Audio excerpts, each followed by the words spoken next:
गरीब का clay vehicles.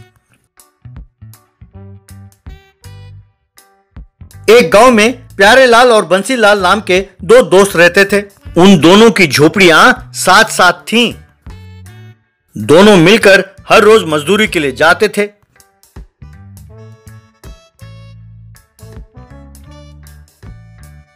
Pyarelal बहुत भोला था, अच्छा था, पर बंसीलाल घमंडी था। वो अपने आप को बहुत होशियार समझता था। वो किसी की बात नहीं सुनता था, अपने जो जी में आए वही करता था। बंसीलाल हमेशा प्यारेलाल से, तेरे जैसे मूर्ख मैंने कहीं नहीं देखा। तुम इतने भोले हो कि कोई कुछ भी कहता है तुम मान लेते हो। ऐसे रहोगे तो कैसे काम चलेगा? मुझ जैसे होशियार बनो। तब प्यारेलाल कोई जवाब नहीं देता था और हल्का सा मुस्कुराकर चुप रहता था। एक दिन प्यारेलाल और बंसीलाल किसी काम से दूसरे गांव गए और वापस जंगल के रास्ते लौट रहे थे। रास्ते में उन्हें एक साधु जमीन पर लेटा हुआ दिखाई दिया। तब प्यारेलाल बंसीलाल से, अरे यार देखो, लगता है कोई साधु गिरा हुआ है, चलो जाकर उसकी मदद करते हैं। अरे अकल के अंधे, इस जंगल में तुम किसी की मदद करना चाहते हो? मुझे तो लगता है कि वो कोई डाकू है जो हमसे पैसे ऐंठने के लिए ये नाटक कर रहा है। चलो अपने रास्ते हम चलते हैं। अरे हमारे पास लूटने के लिए हम कोई जमींदार हैं क्या? हमारे पास हमारे दिहाड़ी के अलावा कुछ भी नहीं है। अब उसे लूटने के लिए कोई नाटक क्यों करेगा यार? रुको, मैं जाकर देख के आता हूँ, कहकर उस साधु के पास गया।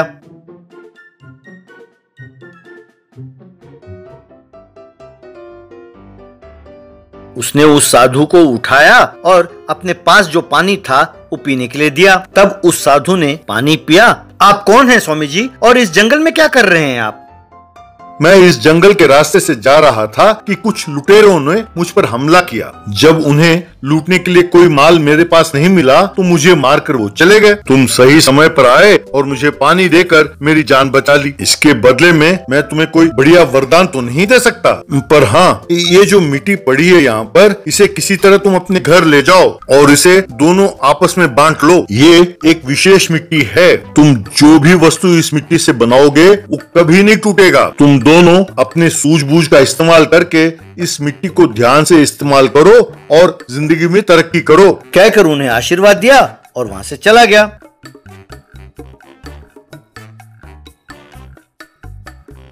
तब प्यारेलाल और बंसीलाल एक एक ट्रक मिट्टी भरकर अपने घर ले गए। बंसीलाल प्यारेलाल से, यार हम इस मिट्टी से घड़े बनाते हैं। लोग बिना टूटने वाले घड़े खरीदकर बहुत खुश होंगे और इन्हें बेचकर हम बहुत धनवान हो जाएंगे। एक बार मैं अपने बेटे अर्जुन के साथ सलाह मशवरा करता हूँ और फिर सोचूंगा कि इस मिट्टी के साथ क्या करना है। अब मुझ जैसे होशियार व्यक्ति की सलाह ना मानकर एक छोटे से लड़के से सलाह लेते हो, हाँ?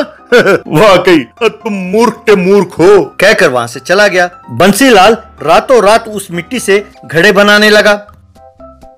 अगले दिन गांव भर में अपने पास ना टूटने वाले घड़ों के बारे में प्रचार करने लगा। लोग उसके घर के बाहर लाइन लगाकर खड़े हो गए और घड़े खरीदने लगे। ये देखकर प्यारेलाल अपने बेटे अर्जुन से, बेटे मैं भी सोचता हूँ कि घड़े तैयार करूँ। तुम देख रहे हो ना कि लोग लाइन लगाकर उसके पास आकर घड़े खरीद कर जा रहे हैं। ना बापू, अब तक उसके आधे घड़े ही बिके हैं। कल से बाकी घड़ों को कोई नहीं खरीदने वाला। आप देखते जाओ। क्यों नहीं खरीदेंगे बेटा? जब एक बार खरीदा हुआ घड़ा ना टूटे तो दूसरा घड़ा क्यों खरीदेंगे बापू? आज के जमाने में घड़े खरीदने वाले ही कम हैं। घड़ों की जिनको जरूरत थी वो तो खरीद चुके हैं आज बस। अर्जुन ने जैसा कहा वैसा ही हुआ। अगले दिन से बंसीलाल के पास कोई घड़ा खरीदने नहीं आया। तब अर्जुन प्यारेलाल से, बापू हम इन मिट्टी से बाइक और कार के खिलौने बनाते हैं। हमारे स्कूल में मेरे दोस्त हैं जो काफी धनवान हैं। वो लोग बहुत पैसे खर्च करके नए नए कार और बाइक के खिलौने खरीदते हैं। कितना भी महंगा क्यों न हो, वो 4-5 महीने में टूट जाते हैं। हम इन मिट्टी से बाइक और कार के खिलौने बनाते हैं। तब प्यारेलाल और अर्जुन ने मिलकर कई किस्म के नए नए बाइक और कार के खिलौने बनाने लगे।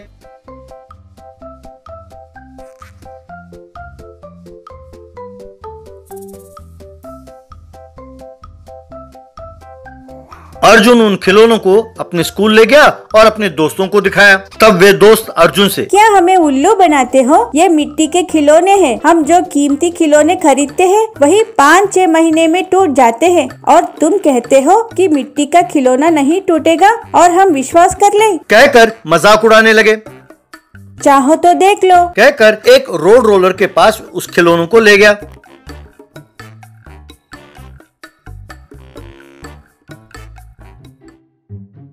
उन खिलौनों पर रोड रोलर चढ़ा, फिर भी वो खिलौने नहीं टूटे। ये देखकर बच्चे हैरान हुए और ताली बजाने लगे। उन्होंने उन खिलौनों को बहुत सारे पैसे देकर खरीदा। अर्जुन ने एक मिट्टी के कार और मिट्टी के बाइक में इंजन फिट कराया। उन मिट्टी के कार और बाइक को लेकर प्यारेलाल और अर्जुन पेट्रोल पंप गए।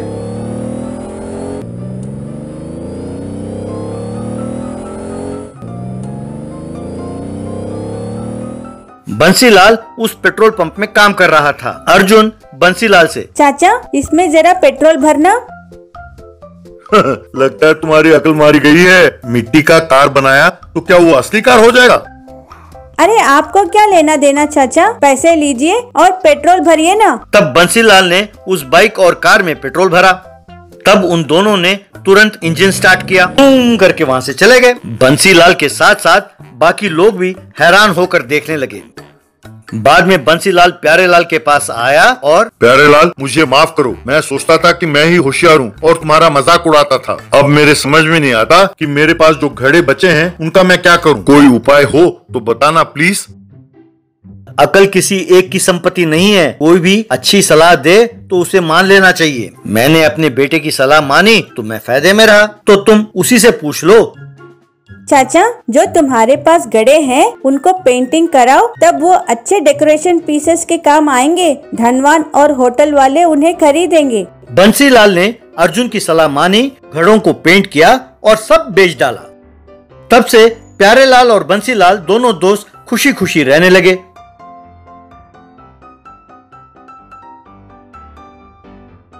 अमीर वर्सेस गरीब की होली। एक गांव में दीपा नाम की एक औरत अपने बेटे चिंटू के साथ एक झोपड़ी में रहती थी। दीपा के पति का देहांत हो गया था तो वो 4 घरों में बर्तन मांजकर अपने बेटे का पालन पोषण करती थी। दीपा की झोपड़ी के सामने ही रंजीत सेठ नाम का एक धनवान अपने परिवार के साथ एक बड़ी हवेली में रहता था। रंजीत के 2 बच्चे थे, टिंकू और पिंकी। वे दोनों चिंटू के साथ दोस्ती करते थे। रंजीत को ये बात पसंद नहीं था।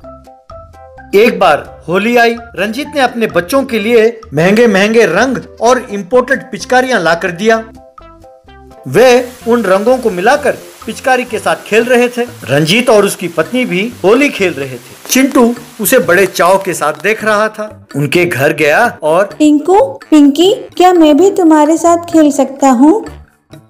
क्यों नहीं, चलो खेलते हैं। ये लो, ये पिचकारी, कहकर उसे पिचकारी देने लगी। तभी रंजीत वहाँ आया और, ये क्या कर रहे हो बेटा? हमारे घर के नौकरानी के बेटे के साथ खेल रहे हो? मैं बहुत दिनों से देख रहा हूँ, ये ठीक नहीं है। ए चिंटू, तुम दोबारा इनके साथ दिखाई दिए तो तुम्हारे झोपड़ी को उठा के फेंक दूंगा।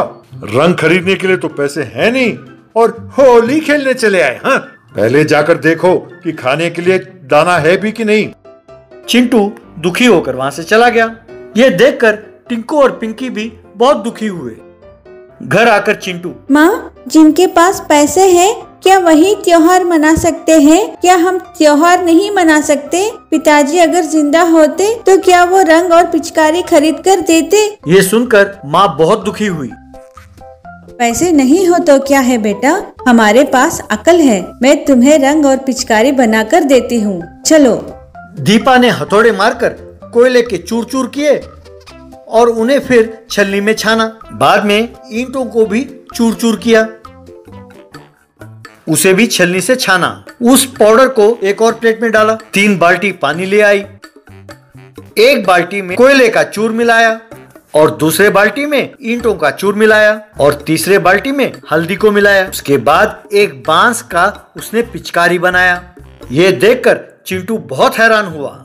यूं उन दोनों ने उन रंगों का पिचकारी बनाकर खेलने लगे। टिंकू और पिंकी उनके पिचकारी और उनके रंगों को देखकर हैरान हुए। 3 दिनों बाद टिंकू और पिंकी रंगों से पोते हुए चेहरे के साथ चिंटू के सामने आए।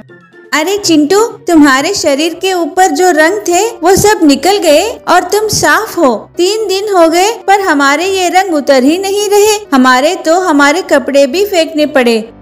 मेरे रंग एक बार नहाने से ही चले गए। मेरी माँ ने हमारे रंग में कोई केमिकल्स नहीं मिलाया है ना, इसीलिए वो मेरी त्वचा से नहीं चिपके। तब टिंकू और पिंकी एक दूसरे को देखने लगे। अगले साल फिर होली आई। दीपा ने फिर से रंग और पिचकारी तैयार किया। टिंकू, पिंकी और रंजीत अपनी हवेली में होली खेल रहे थे। रंजीत के चेहरे और शरीर पर सारा रंग चिपका हुआ था। तभी रंजीत की पत्नी उसका फोन लेकर जल्दी जल्दी दौड़े आई। अजय, सुनते हो, मिनिस्टर जी का पीए बात कर रहे हैं। वो आपसे बहुत जरूरी बात करना चाहते हैं। कहकर उसे फोन दिया। रंजीत ने उससे फोन में काफी देर तक बात की। फोन काटकर बस सब कुछ खत्म हो गया। मैं उस फॉरेन कंपनी का बिल्डिंग कंस्ट्रक्शन करना चाहता था ना। मंत्री जी ने कहा था कि मीटिंग अगले हफ्ते है, पर वो अभी मुझे फौरन आने के लिए कह रहे हैं। अब पहले मीटिंग में ही मैं अगर ऐसे गया तो वो मुझे क्या समझेंगे। वैसे भी उन्हें नीटनेस बहुत पसंद है। अब लगता है कि ये कॉन्ट्रैक्ट मेरे हाथ से गया। ये बहुत बड़ा प्रोजेक्ट है। ये सब इस बेकार होली की वजह से गया। तभी टिंकू वहाँ आया और आप चिंता न करो पिताजी। पिंकी, जरा वाटर पाइप लेके आना। तब पिंकी ने पाइप लाकर रंजीत के ऊपर पानी मारा तो रंजीत का सारा रंग निकल गया। रंजीत हैरान होकर, अरे ये तो चाइनीज रंग है ना, फिर इतनी जल्दी कैसे निकल गए? कम से कम 4 दिन तो रहते ही हैं, इतनी जल्दी निकल कैसे गए? ये आपके लाए हुए रंग नहीं है डैडी, ये तो चिंटू के मम्मी का बनाया हुए नेचुरल रंग है। हम उसी के साथ खेल रहे थे, इसीलिए ये तुरंत निकल गए। आप जल्दी उस मीटिंग में पहुँचो। रंजीत तुरंत उस मीटिंग में गया। उस दिन शाम को रंजीत कार में आया और चिंटू के झोपड़ी के पास जाके रुका।